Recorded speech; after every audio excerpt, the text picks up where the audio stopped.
Open your mouth right now and run your tongue across your back teeth. Feel that? A filling, maybe. A crown. A gap where one used to be.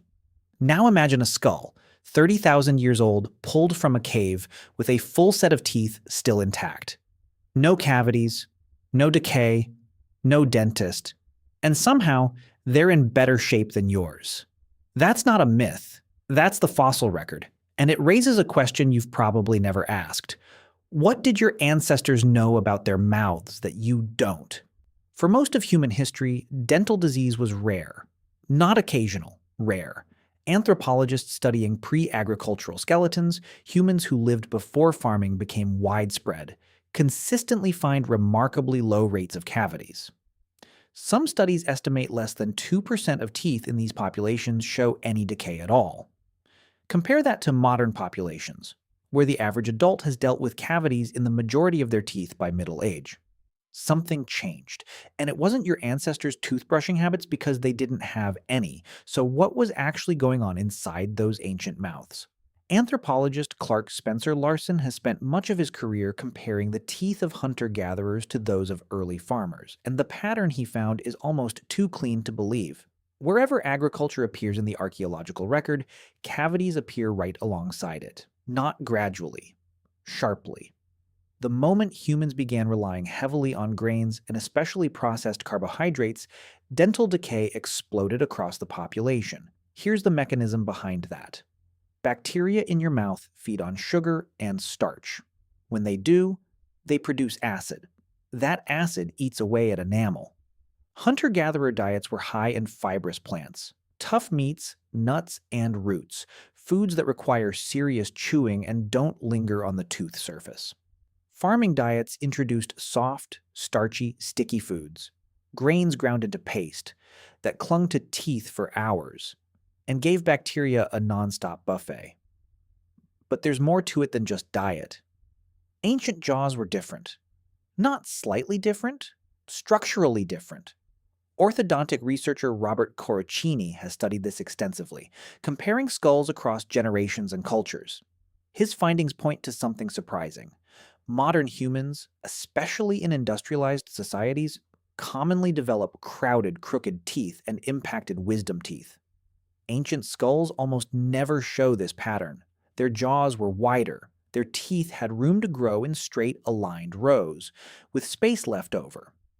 Why would jaw shape change in just a few thousand years, when evolution usually moves far slower than that? The answer isn't genetic. It's mechanical. Chewing is exercise. Tough, fibrous, unprocessed food forces the jaw to work hard. And like any muscle group under regular strain, the jawbone develops in response to that stress. Ancient children were essentially doing jaw workouts at every meal, and their skulls grew accordingly, wide, strong, with plenty of room for a full set of teeth. Modern diets removed that workout. Soft, processed, pre-chewed in the factory foods require far less force to break down. Less mechanical stress during childhood development means smaller jaws. Smaller jaws mean less room. Less room means crowding, misalignment, and wisdom teeth that have nowhere left to go. Your dentist isn't fighting bad luck. Your dentist is fighting a several thousand-year shift in what humans chew. There's a strange twist buried in this story, though. Ancient teeth weren't perfect, they just failed differently. Instead of cavities, hunter-gatherer skulls often show heavy wear, teeth ground down flat from grinding tough food, sometimes worn all the way to the root by adulthood. Some ancient populations also show evidence of using their teeth as tools, softening leather, gripping cordage, even removing splinters. Teeth were multi-purpose instruments in a world without pliers. So it wasn't that ancient humans had some biological advantage modern humans lost. Their teeth were shaped quite literally by a completely different relationship with food. One built around chewing effort and fiber, not convenience and softness. Bioarchaeologist Amanda Agnew, who has studied dental wear patterns across ancient populations, points out that teeth act almost like a diary. Every groove, every wear pattern, every chip records decades of eating behavior with startling precision. Your teeth right now are quietly writing a diary too. It just tells a very different story than the one etched into a 30,000-year-old jaw. Here's the part that should genuinely bother you. This isn't ancient history playing out over millennia. It's still happening in real time within single lifetimes. Researchers studying populations that shifted rapidly from traditional diets to processed Western diets in places like the Pacific Islands and parts of Africa documented dramatic increases in cavities and jaw misalignment within a single generation. Not thousands of years. One generation. Grandparents with wide jaws and minimal decay. Grandchildren with crowded teeth and a mouth full of fillings. That's not evolution. That's development responding almost instantly to a new environment. So the next time you sit in a dentist's chair or run your tongue over a crowded row of teeth, understand what you're actually looking at. Not a design flaw. Not bad luck.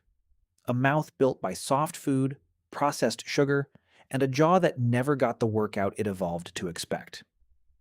Ancient humans didn't have better genes than you.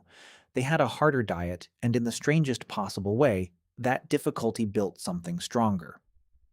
Somewhere between their grinding stones and your grocery store, the human mouth quietly lost a battle it didn't even know it was fighting.